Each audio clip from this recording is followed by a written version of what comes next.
Sir 2022ರಲ್ಲಿ ಗೆದ್ದು ಬರ್ದಾಗ ನೀವು ಅಧ್ಯಕ್ಷರಾಗ್ತೀರಾ. Palace ಗ್ರೌಂಡಲ್ಲಿ ಸಮಾವೇಶ ಸಹ ಆಗುತ್ತೆ.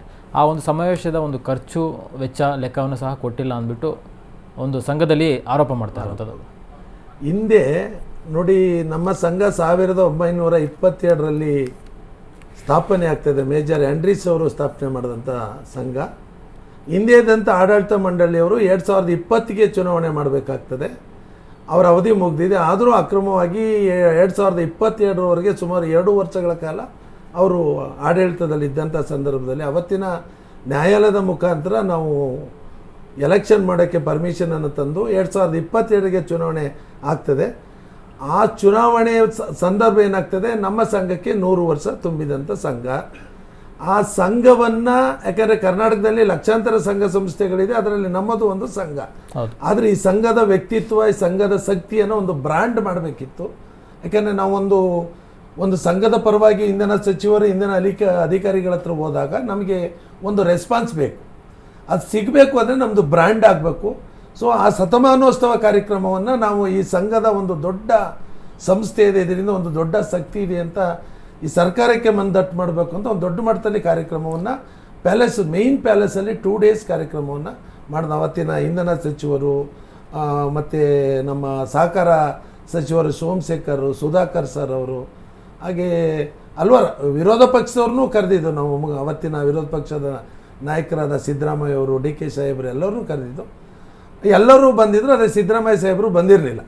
ಸೊ ಅದು ದೊಡ್ಡ ಮಟ್ಟದ ಕಾರ್ಯಕ್ರಮ ಮಾಡೋದ್ರಿಂದ ಅವತ್ತಿನ ಸರ್ಕಾರ ನಮ್ಮ ಬಗ್ಗೆ ಒಂದು ಸೆನ್ಸ್ ಮಾಡ್ತು. ಅಂದರೆ ಒಂದು ಸರ್ವೆ ಮಾಡ್ತೀವಿ, ವಿದ್ಯುತ್ ಗುತ್ತಿಗೆದಾರರು ಎಷ್ಟಿದ್ದಾರೆ ಅಂತ. ಅವರ ಒಂದು ಸೆನ್ಸ್ ಪ್ರಕಾರ ನಾವು ಈ ಒಂದು ವಿದ್ಯುತ್ ಇಲಾಖೆಗೆ ಸಂಬಂಧಪಟ್ಟಂಗೆ 30 ಲಕ್ಷಕ್ಕೂ ಅಧಿಕ ಜನ ಈ ರಾಜ್ಯದಲ್ಲಿ ಇದ್ದಾರೆ ಅನ್ನೋದೊಂದು ಪ್ರೂವ್ ಆಯಿತು ಸರ್. ಸೊ ಅವತ್ತಿಂದ ನಮ್ಮ ಸಂಘಕ್ಕೆ ತನ್ನದೇ ಆದ ಒಂದು ವ್ಯಕ್ತಿತ್ವ, ಒಂದು ವ್ಯಾಲ್ಯೂ. ಒಬ್ಬ ಸ್ಟೇಟ್ ಪ್ರೆಸಿಡೆಂಟ್ಗೆ ಒಂದು ಇಂಧನ ಇಲಾಖೆಗೆ ಹೋದಾಗ ಏನು ಗೌರವ ಸಿಗಬೇಕು, ಹಾಗೆ ಈ ಒಂದು ಸಂಸ್ಥೆಯಿಂದ ಪತ್ರಗಳು ಹೋದಾಗ, ಸಮಸ್ಯೆಗಳು ಹೋದಾಗ ಕೂಡಲೇ ಸ್ಪಂದನೆ ಮಾಡೋದು, ಸರ್ಕಾರದ ಕಾನೂನು ಅಡಿಯಲ್ಲಿ ಏನೆಲ್ಲ ಕೆಲಸಗಳನ್ನು ಮಾಡಿಕೊಡ್ಬೋದು ಅಷ್ಟೂ ಇಂದಿನ ಸರ್ಕಾರಗಳು ಹಾಗೆ ಇವತ್ತಿನ ಸರ್ಕಾರಗಳು ಮಾಡಿಕೊಡ್ತಾ ಇದೆ.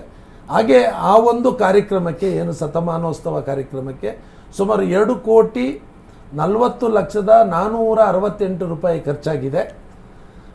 ಈ ಹಣವನ್ನು ನಾವು ಒಬ್ಬ ಸಾಮಾನ್ಯ ಗುತ್ತಿಗೆದಾರ 5,000ದಿಂದ 1 ಲಕ್ಷದವರೆಗೂ ಡೊನೇಷನನ್ನು ಕೊಟ್ಟಿದ್ದೇನೆ. ಸುಮಾರು 2,10,00,000 ಹಣವನ್ನು ನಾವು ಸಂಗ್ರಹಿಸಿದ್ವಿ ಥ್ರೂ ಅಕೌಂಟ್ ಮುಖಾಂತರ. ಬಟ್ ಎಲ್ಲೂ ಕೊಟ್ಟಿಲ್ಲ ಅಂತ ಅವರು ಅಕೌಂಟ್ ಮುಖಾಂತರ ಕೊಟ್ಟಿದ್ದೀವಿ. ಇನ್ನೂ 30 ಲಕ್ಷ ಸಾಲ ಇತ್ತು. ಅದು ಇನ್ನೊಂದು 4-5 ಜನ ಸ್ನೇಹಿತರು ಸೇರಿ ಎಂಟೈರ್ ಶತಮಾನೋತ್ಸವದ ಪ್ರಾಜೆಕ್ಟನ್ನು ಮುಗಿಸಿದ್ದೀವಿ.